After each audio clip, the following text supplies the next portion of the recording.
Hi, guys. Really nice to meet you all. And thanks for Firstmark for having me here today. I'm Sneha, the co-founder and CEO at Spur. And yeah, excited to kind of take you through the presentation today. Just a quick agenda. I'm going to go over what Spur is, who we are, our customers, investors, and then really spend most of the session today on giving you a demo and what we call Spurring Time. Spur is a new way to test. We are basically building AI browser agents that automate software quality assurance with agentic AI. I know that there's a good number of technical folks in the audience, so this is really what the state of the art in testing today, or I would say no longer the case with agentic systems, but this is what an end-to-end test looked like for the longest time. It's very long, very hard to build, super flaky, and yeah, it just doesn't really scale. Now with Spur, the idea is a test on Spur, you can kind of build it in 10 minutes. I say 10 minutes. This could even be a minute. The idea is you can write tests in natural language. The inputs and the intent behind a test is ultimately the script that is given to an AI browser agent. And we'll dive deeper into how this actually works under the hood. So a little bit of background on the team. So Spur was co-founded by myself and my CTO, Anushka. We both have a product and research background. So Anushka used to work at DeepMind and myself at Figma.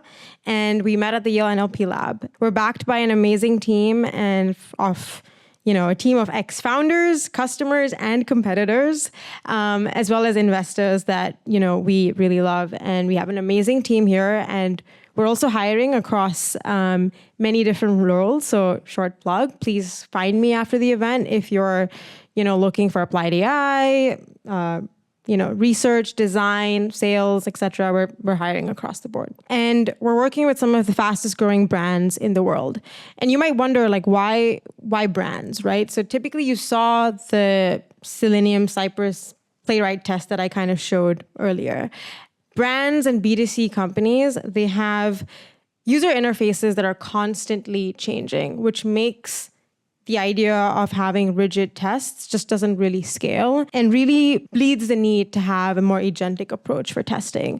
So with some of our customers, the impact that we've created is really cutting down that release cycle time from 1 week to a couple of hours, from 6 months to even 5 days. So it's pretty incredible what agentic QA can do for QA teams. So the technology powering Spur, as I mentioned, Anushka and myself, we both met at the Yale NLP lab. So the underlying technology is really browser agents, and browser agents trained for specifically software testing and quality assurance tasks. So under the hood, it's powered by LLMs. The idea is you can now give natural language instructions, and instead of having to go through a step of making it into a test script in code, you give those instructions to a browser agent that goes in and executes those actions, simulating an actual end user or customer. So the idea is the agent can catch a lot more things than a typical script can, and even what you and I can, which I will be putting you guys to the test shortly. So under the hood, we support all different model providers. And because of this, from a testing perspective, right, we're going way beyond just functional testing.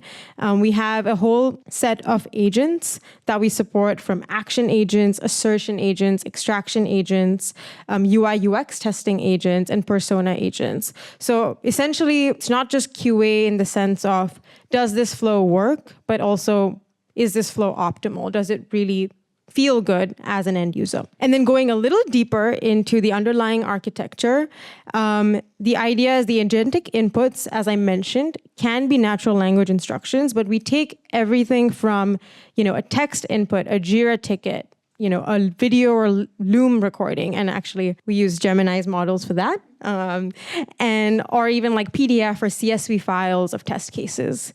And then that gets into a system of robust multi-agent architecture where we have overseer agents kind of overseeing both action and assertion agents. So this is just one example. I kind of shared that we have many different agents. So each agent actually has its own custom under the hood architecture, but that's really where the magic happens. Okay, so now I kind of want to walk us through a couple of examples on Spur. Okay, so I'm going to cover a bug that we found on Alo Yoga. There is a bug on this screen, so it's not addressed. So is this something typically like a coded script can catch? Probably not. It's impossible. But errors like this are critical to conversion, especially for large brands. Like imagine on Black Friday, you're going on a sale. The reviews don't even match up to the product that you're buying. Are you going to actually buy it? And this is millions of dollars lost for a brand like Alo Yoga that's doing $300+ million in revenue.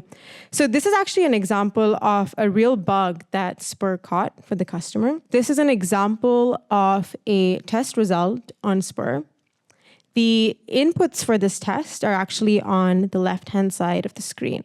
So as you can see, the instructions are very dynamic. So I'm gonna just zoom in a little bit. If you can see some of the steps here, which is close the password page if present, then wait for a home page to load. The idea is these steps are exactly like you would be talking to another human. So the way we tell our customers in terms of how they should think about writing tests is really taking a shift from how can I codify these steps to really like how can I prompt engineer the Spur agent to QA my site in the way I want it to. So kind of going into the actual bug and error description, this is typically the output of a test, and particularly this step, which is basically caught that the review summary that was extracted earlier refers to a dress, but the current product is a 3-inch high-waist airlift shorts, not 3-inch. I don't know what that 3 means, but the specific review summary about dress versatility, fall weddings, and girls' night out is not displayed on the page because it's not relevant to the shorts product being viewed. And this error description is also generated by the agent. So the customer can really trust the agent to catch everything that even like a human tester might not see. The idea is for any test that runs, we give users a video playback of the actual agent execution as well. So I'm going to hop into the next example. Okay, second bug challenge. This is a bug found on Living Spaces just yesterday, right before their like code freeze before Black Friday. On the left is the before, and on the right is the after. The bug is actually on the after image. Yeah, exactly. No storage. So again, this is kind of another example of an error that the agent finds where you've basically set up the filter for storage, and in that validation step, the agent is basically flagging this as an error. The last example, which is on HelloFresh, the prompt for the agent is actually pretty broad. We have not really we're giving the agent a persona. So I'm not going to read the full persona for you, but basically you are a efficient, inspired user. You want to get tasty, fresh, home-cooked meals on the table, etc. This persona is something that their UX or research team would provide. With this test, typically for a brand like HelloFresh, they get a lot of bugs just by the unhappy paths, right? It's not always just about testing the happy paths. So the prompt given here is actually explore the page and click through the other pages. Evaluate what you see, what you're missing, and suggestions for changes, add warnings. Don't give up too fast. So as you can see, this is a 25-minute long test. So the agent is actually going back and forth while it's performing the execution. And I'm going to just play the bug that was found. And this was on HelloFresh.com US. So you can just imagine how big this was. So in this test, the agent is actually going through the funnel. And as you can tell, it's basically gone back a step. And in that process of going back, the entire page is actually blanked out. And this is a simple React state bug, but you're not going to catch something like this if you test things purely linearly, which again, a coded script is really not going to be able to give you that level of coverage. So the idea is with these prompts, it's really up to the end user to kind of be creative and come up with different use cases for the agent and kind of go beyond that functional codified test approach.